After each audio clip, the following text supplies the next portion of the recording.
Eu vou começar falando de como ela começou, né? Como é que ela começou? Essas ideias todas estavam no ar e acontecendo, já vimos desde o período gnóstico, né, como é que isso nunca deixou a igreja, né? E sempre existiu na história da igreja. Mas aqui no Brasil, ela chega, vou pegar aqui a referência no meu livro, a página 285, se vocês quiserem acompanhar. Quando vocês comprarem o livro, vai ser na página 285, tá? Olha aqui, ó. Como é que começa a nova reforma apostólica no Brasil? 2001, a então pastora Neuza Itioca organizou em São Paulo um evento intitulado Seminário da Rede de Intercessão Estratégica.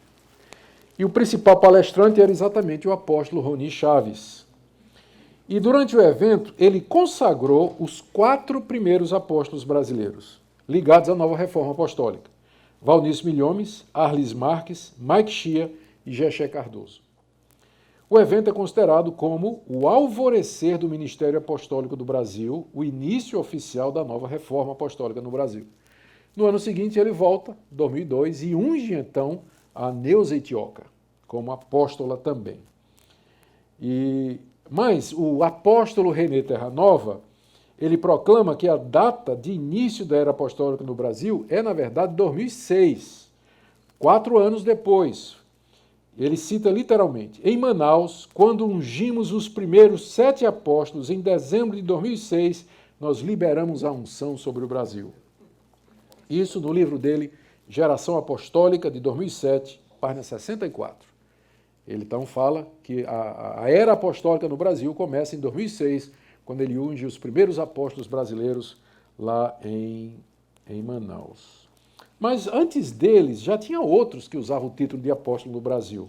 Nelci José Rorado, em 1989.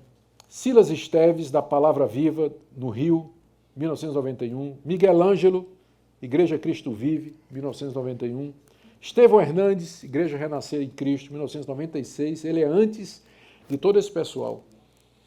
Paulo Técio, Igreja Novidade de Vida, 1997. Maurício Kundari Marques, Igreja Consolador de Israel, 1998. Hélio Ribeiro do Lago, Igreja Atos 29, em 1998. Edson Arantes, Igreja Resgate para Cristo, também em 99. Ebenezer Nunes, 2000. Léo, da Igreja Libertador de Israel, ano 2000. Luiz Hermínio, do Mevan, em 2000. César Augusto, Igreja Fonte da Vida, esse está em Goiânia, meu vizinho lá, em abril de 2001. Então, já tinha apóstolos, gente com título de apóstolos no Brasil, antes do Roni Chaves chegar e fazer isso, mas é a chegada organizada.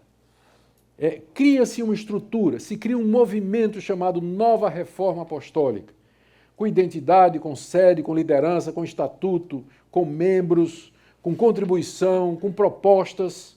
E é esse realmente o movimento que hoje está gerando e produzindo tantos apóstolos no Brasil.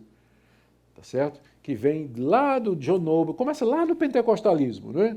Depois as igrejas africanas, depois as igrejas na Inglaterra, depois passa para chega no México e no Brasil começa a aparecer apóstolos, até que há 12 anos atrás, 13 anos atrás, começa o movimento organizado aqui no Brasil. A nova reforma apostólica, ela aqui no Brasil, ela não é diferente do que eu falei. Ela é muito baseada em revelações e profecias. Você vê constantemente as pessoas ligadas a esse movimento fazendo profecias políticas sobre o futuro do Brasil, sobre a economia. A maior parte delas não acontece. Tem a falsa profecia, é uma característica desse movimento, pensando naquelas profecias que foram feitas pela profetisa norte-americana sobre o Brasil, de que o PIB seria 6 vezes maior, enfim, prosperidade, riqueza e coisas dessa natureza. A Neuza Itioca, no site dela, ano passado, defendeu essa profetisa, dizendo que a profecia ela é condicional. A profecia é condicional. Deus profetiza, mas, por exemplo, quando Deus profetizou que o PIB do Brasil seria 6 vezes mais, por que é que isso não aconteceu? Porque os brasileiros não trabalharam. Os brasileiros não investiram, os brasileiros não levaram a palavra de Deus a sério e, portanto, a profecia não se cumpriu. Quando houve a profetada agora de que Marina Silva seria a presidente, e que não aconteceu, sabe qual foi a desculpa? Deus ofereceu Marina como a solução para os problemas do Brasil, mas os brasileiros não acreditaram. Os brasileiros não aceitaram o que Deus estava fazendo, por isso não se cumpriu. Certo? Então, a resposta sempre é que a profecia é condicional. Agora, né? Agora está explicado porque que as profecias desse pessoal não se cumprem, eles continuam profetizando e continuam não se cumprindo, né? Então está explicado agora a razão. Quando você estuda os livros desse pessoal, e não são muitos, porque eles não publicam muita coisa, você percebe uma manipulação das escrituras. Estou falando dos brasileiros, né? Os americanos publicam muito. Peter Wagner tem dezenas de livros, é uma relação enorme, é uma pilha de livros. Mas no Brasil eles publicam pouco. E quando você lê o que eles publicam, quando eles tentam defender o ofício e tudo mais, você percebe a pobreza do conhecimento das línguas originais, das regras básicas de hermenêutica, de exegese, texto fora de contexto, nenhuma preocupação com o ambiente vivencial em que o texto foi produzido, a intenção do autor.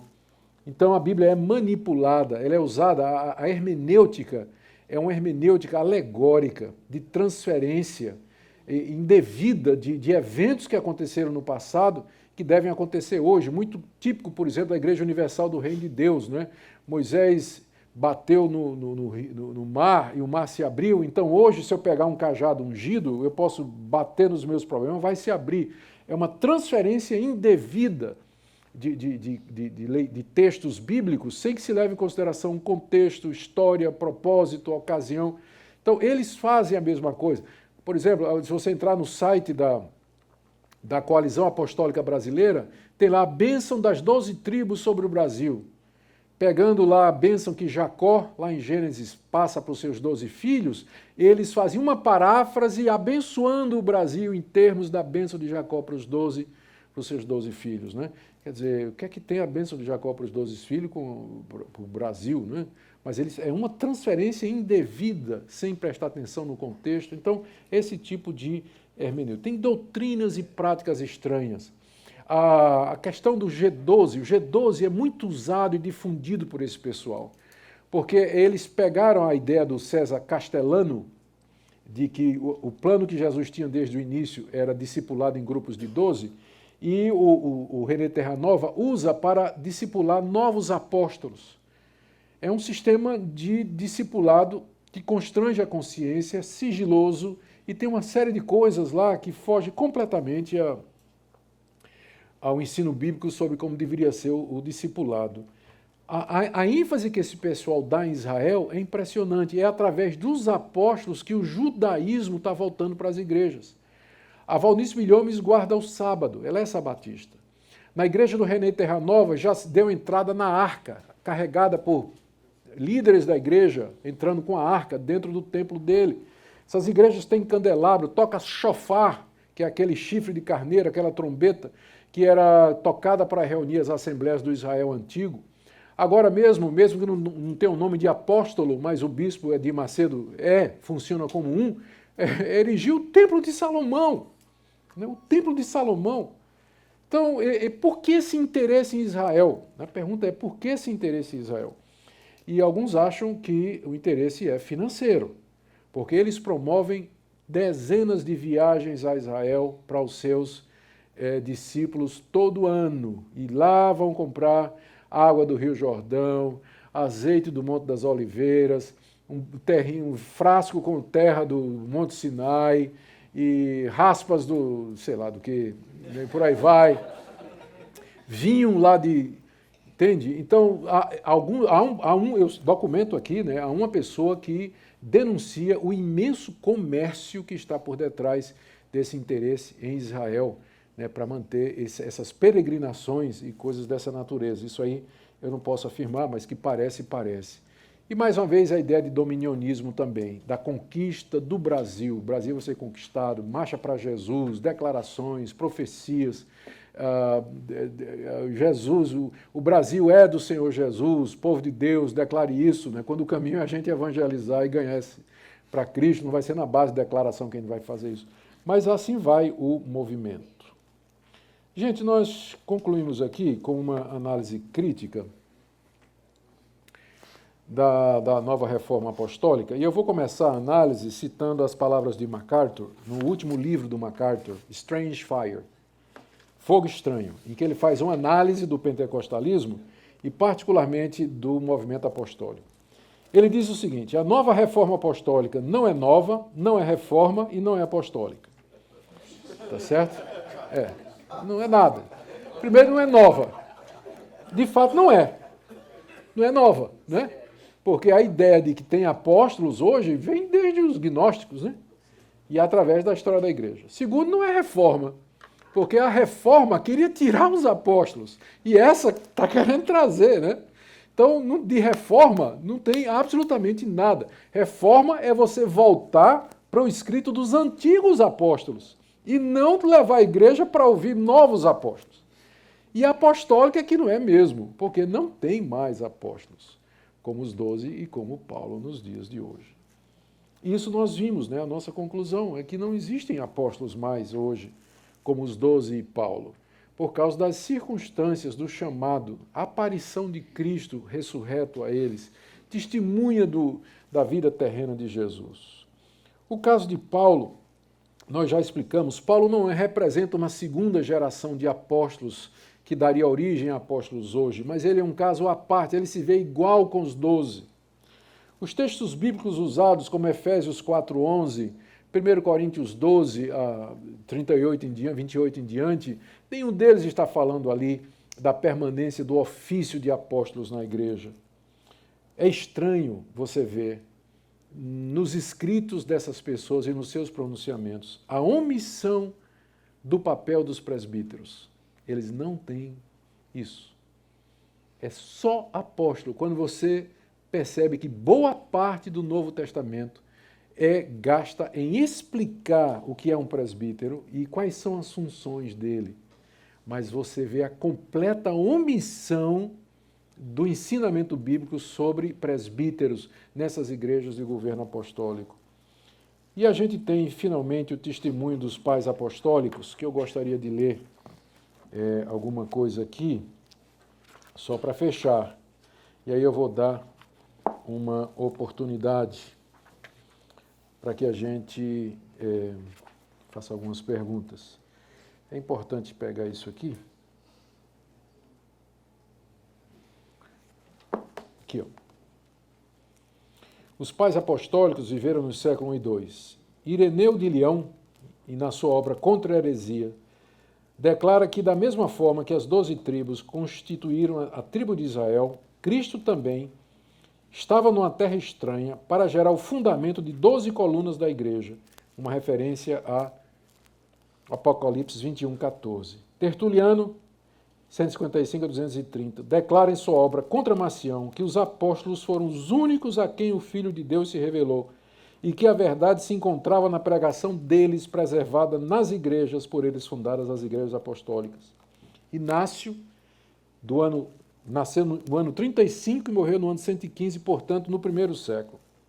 Numa carta aos cristãos da Magnésia, diz que a profecia do Antigo Testamento de que o povo de Deus seria chamado por um novo homem se cumpre em Antioquia, quando os discípulos foram chamados pela primeira vez de cristãos, e quando Paulo e Pedro lançaram os fundamentos da igreja. E numa carta aos cristãos de Antioquia, ele declara que não é um apóstolo, mas um colaborador. Clemente de Roma, também do século I, escreve na carta aos Coríntios, no ano 90, defendendo o direito dos presbíteros e pressupõe que os presbíteros, que também são chamados bispos, têm o seu ofício derivado diretamente dos apóstolos. Eusébio de Cesareia, no século IV, no seu 8º livro da História Eclesiástica, declara: descrevi nos 7 livros anteriores os eventos desde os tempos dos apóstolos, ou seja, ele considerava o tempo dos apóstolos como já um tempo fechado, e nós estamos aqui no século III para o século IV. Eu quero concluir essa sessão aqui com as palavras de Wayne Grudem. Ele diz o seguinte: é digno de nota que nenhum grande líder na história da igreja, nem Atanásio, Agostinho, nem Lutero, Calvino, Wesley, Whitefield, tomou para si o título de apóstolo, ou permitiu que os chamassem de apóstolos. Se alguns nos tempos modernos desejam tomar o título apóstolos para si, imediatamente levantam a suspeita de que estão sendo motivados por um orgulho inapropriado e desejo de autoexaltação, além de excessiva ambição e desejo por mais autoridade na igreja do que alguém deveria legalmente ter.